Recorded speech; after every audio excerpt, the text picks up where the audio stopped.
25 emails when I get back now. Yeah, exactly right. Well, I mean, I know you're going to give the Chiefs Fest a lot of gouge afterwards, and certainly want to limit how much we put out, in a public forum like this. But it is, I think, important for folks to know that you were there. It's a great opportunity to pick your brain a little bit about what you did see, and give everybody the best chance at putting together a perfect record, as perfect a record as they can for the next board. Yes, sir. All right, thanks, Master Chief. Okay, well, let's. I teased this one before too. We've got the folks from American Legion Veteran Service Office are here on island. Ed Beach is here in the studio with me. Ed, how you doing? I'm doing good, thank you. Hey, I really do appreciate you guys coming. You got a couple other folks with you. You want to introduce the rest of your team? Yes, of course, John Beach, Ed Lane here to my right, and Marty Goley to the left. Marty is going to be discussing a little bit about one of the dual programs that we're doing. Of course, we do the Veteran Service Organization. We provide claim work and access to benefits here at Fleet and Family Services for the week. We'll be there from Monday through Thursday from 0800 to 1600 hours. We can work thereafter too. It's simply just get in contact with someone up at Fleet and Family Services. But Marty will be talking about a boys state program that the state of Kentucky offers, where we bring a lot of the DOD students from this location to participate in our program, which usually takes place the first week, or always takes place the first week of June. And of course, Ed here is this could be his first time here in a booth at GTMO, but he has a history of presenting on the radio and being a part of the radio family, so he's here to talk a little bit about that experience too. Sorry, the classic radio joke just ran through my head. Hey, you got a face for radio. Sorry, couldn't help myself. That's okay. I got That's one. okay. I got one too. We appreciate though really what you have done, and what Master Chief Macy has done as far as letting us come here and host this. This is the third or fourth time we've been here, or maybe even the fifth time, and each time it has gotten more productive. And I think that by far this is the most productive that we've seen as far as servicemen and women and some of the veterans that have already separated coming into Fleet and Family Services, so that we can get them plugged into the VA and help them navigate the VA system, because it can be very complicated. Well, I think partially every time you've come, each successive time you've come, we've gotten a little bit better at advertising. I personally have gotten a better understanding of what you are coming here to do, and have offered that information to people in a much better manner than I did the first time. So yeah, I certainly hope you guys are willing to keep this up, because I do appreciate the effort you make, and I'm really glad it's paying off well this time. We want it to continue, and we're hoping, even with your chain of command and your change of command and pending retirement there, we hope that it continues here in the future. And we understand that there's a lot of moving parts and making this work. And like I said, and you even said it yourself, we've moved over time, and things have gotten a lot better, and it's more fine-tuned. And I think the more often we come here and return to work for the service members and the veterans here and the families, then we're gonna be better off as an organization. And of course, those individual servicemen and women are going to be better off too, especially if they transition from the military into civilian life. Absolutely. Let me ask you a couple questions before we shift gears and go to Boise State. I know you're not going to explain the entire VA process to me right now. There's not enough time in the day for that. But are there any, I don't know, I guess two questions come to mind. One, hey, what would you say are the most significant things that people need to keep in mind in preparing to deal with VA around retirement? And what's the timeline?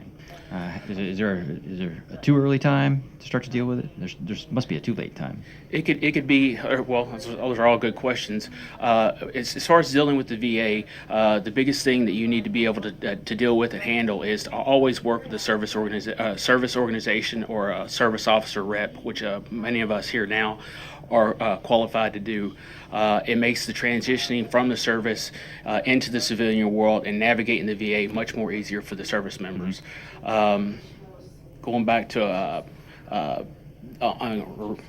on that, as far as what we offer are the ability for us to help them hand carry them pretty much through the VA system as far as doing claim work, paperwork. There's a ton of forms that need to be done, but we offer educational access to our educational benefits, explaining some of the websites that some of the service members might already know about, My Healthy Vet, e-benefits, and being able to access those websites and do some of the things that they would normally have someone else, such as ourselves, to represent them to do. They're more capable, especially the younger generation, of doing that on their own and not having to necessarily go through a service organization. But I would highly recommend that if that's the path that you choose to take, that you at least contact one of the veterans organizations to have a service officer represent you in that process, because they're going to be able to answer questions, and that service officer will be in the individual's backyard or the service officer's backyard to help them transition in that claim. Well, that's great. You may have just told me that I answered my own question with my question. You know, what's the most important thing? I said you couldn't explain it all quickly, and you can't, but you guys know it. So I think that's probably the most important thing is what you just said. Get a service rep to work for you. I definitely think here in my experience here, since we've been down here, and we've been doing this, a lot of us, there's a lot of experience overall. There's several decades of experience, not all in this booth today, but it's definitely, it makes a difference. And I think that a lot of the servicemen and women and the veterans that don't know a whole lot about what we do and what we have to offer. We're not here for profit or our own benefit. We do it because we enjoy the fact that we get to serve service members. All of us are service members of the past, veterans, and I think it gives us a better grasp on what we can offer servicemen and women as they transition from the military back into the civilian world. But we do a lot of things, and if you just don't ask, that's right, you'll never find out. So we encourage anybody that needs help or assistance with navigating the VA system to get a hold of a service officer. Well, I'll just offer that I had my interview this morning. It was painless. So the process is started, and I couldn't be happier how easy you guys made it for me. So back to one of those other questions, how far away from separating should they start that process? As far as separating for the process, we have people that separate or start the paperwork and transition a year out. The VA can be kind of finicky when it comes to that, and that's why I say you have to have a lot of patience. But ideally, if you're going to do something electronically and you're going to do it yourself through eBenefits or My Healthy Vet, and those are ideal websites that they need to transition to even getting out, I would say if you're going to go that route, get a service officer, but to represent you so that they can track your claim if you don't track it yourself through any benefits. But within a 3-month window, if you're going to go that route, if you're going to go with a service officer and have them conduct and do all the paperwork for you, whether it be for your health benefits, your educational benefits, aid and attendance, benefits that your family might be entitled to, you probably need to do that within 6 months of transitioning out, because the process is historically has taken about 6 months to do once you initiate the paperwork. And the sooner you start that paperwork, should things come down favorable as far as decision ratings, it's going to go back to the date that you started. So the sooner you start it and the sooner you have everything compiled and ready to go collectively to submit, you're better off, because you don't want to keep sending information in to support your claim. You want it done all at once so they can expedite the process. Okay. I did recently hear about somebody who had submitted their paperwork prior to 90 days, and it was rejected because it was in too early. Mm-hmm. So that's where the 3 month you just commented on came from. And I think that's why. And I think, of course, the younger generation, service members, myself and younger, are transitioning or more apt to be able to do things themselves. It's just it's always wise, in my own experience, to have someone there who can guide you through it should you not know something that they might have know that's relevant to supporting or helping you out with the process in your claim.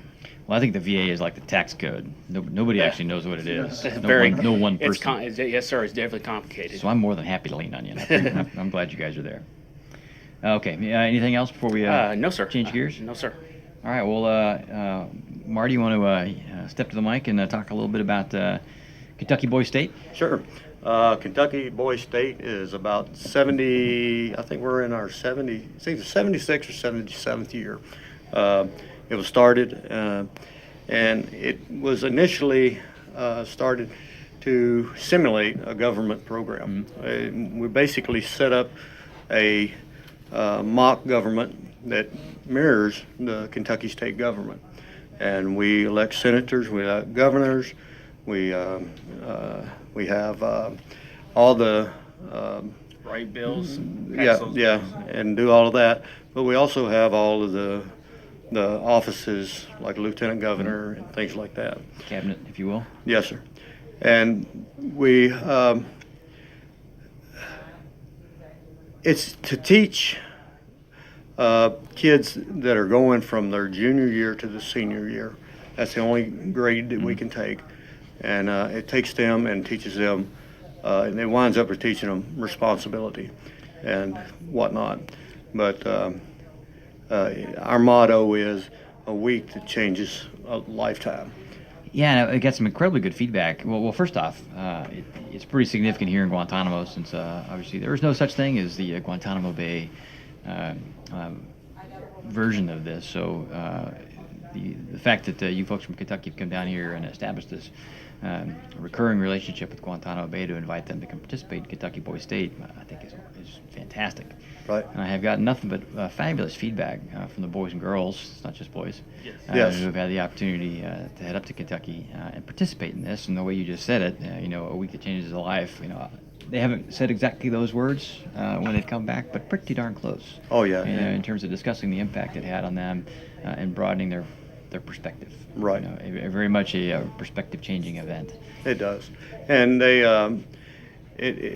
come in, and you would be surprised. The most meek, humblest people that come out of there are like dragons when they come out, and they're just really charging. But the program it really teaches them a lot of things, and they learn how to write bills. And actually, the bills that they write, if they're done correctly, will actually go to the legislation in Kentucky and be turned into an actual bill and done. Well, that's exciting. Yeah. And so, but we've got the girls and the boys state. They're not in the same place. They're halfway across the state. That's the only way we could keep them apart. But they do teach the kids a lot of. Well, good things. are there follow-on benefits to having participated in Boys and Girls State? Yes, like there is. College applications, etc. Yeah, if each child that graduates Boys State or Girls State, if you fill out an application to go to any of the academies, you get an extra. I think it's a extra 5 points on the application to go to the academy. Marty, is that that's the service academies, correct? Yeah. Military, Okay. Naval Academy, Air Force Academy, West Point. But it does, and most of those service organizations, but those service academies, they do require that you go through that program, both males and females. And we have 4 of them coming from here at GTMO and attending our program the first week of June here in the next few weeks. 3 females and 1 male student, but there's plenty of opportunity there, and of course the boys get a chance to vote amongst themselves about for the person who is going to go and have the opportunity to go to Boys Nation, which is always hosted and run in Washington, D.C., and they get the opportunity to meet the president. So there's a lot of good opportunity there. It builds confidence, allows them to develop their abilities of public speaking, which I'm not a big fan of, but obviously I'm doing it. But they come a long way in just a short week. They can develop into a really good public speaker. So There's only 7 of us in here. I'm not really sure that counts as We do public have speaking. 5 million listeners. yes, that's correct, Master Chief. I see 5, 6, 7 faces in here, but I know that there's millions of ears out there. So, But not only does the Service Academy ears perk up when you see that you've gone to Boys State or Girls State, the overall just the general populace, when you go to jobs and stuff like that, they look at it and see if you've gone to Boys State or Girls State. They look at that and they say, here we go. We got somebody that's looked into some leadership things. There you go. Yeah, that's a great point. For young men and women, what a great leadership opportunity it is. Right. Because that can be tough to come by. All right. Anything from Ed before we? Yeah, I got to hear the radio voice at least, right? Okay. Well, as the Master Chief was saying about promotion system, same thing I think applies to VA historically. And I've seen VA from a perspective from the 1960s in the Vietnam era forward. and it's improved. There's been a quantum leap. Just as the board here in the studio is a quantum leap from what I knew in the 60s from radio broadcasting, so is VA. They only know, just like that promotion board or selection boards in general, they only know what you're presenting them on paper, on disc, or whatever. The more records you have, the better you are. The more complete your records are, the better they are. They see the proof, they act on the proof, not on what they think or what they suppose or what they'd like, but on the proof. So just like in the selection boards, go for VA, have your proof. There you go. Stuff. Good gouge. Absolutely. Which I guess is also a reminder, make sure that stuff's in your medical record. I know if you're an aviator like me, you try to keep a lot of stuff out of your medical record, but there comes a time where it's got to go in there. Well, if you're like me, when I retired from another military service, it looked like a telephone booth. I got that right in front of me. Nice. All right. Well, if it's that time of your career where you need to sit down and talk with these folks from the American Legion about veteran services, call 4141, talk to Fleet Family Service Center, make your appointment, or you can contact, if you're a JTF guy, you can contact Sergeant Major Williams at 8532 to schedule an appointment. They can come up to the. They can Navy also walk Lodge in. All right. There you go. And talk Don't- to us, and you know, we're more than happy to help anytime that we're down here. All right. See a guy walking around in a Hawaiian shirt, grab him. Grab him. That's the guy. All right, guys. Hey, thanks so much for joining us here today. Look forward to seeing you guys out in Guantanamo. Yes, sir. Thank you for having us, gentlemen. All right, we're gonna take a break here in just a second. Just want to remind everybody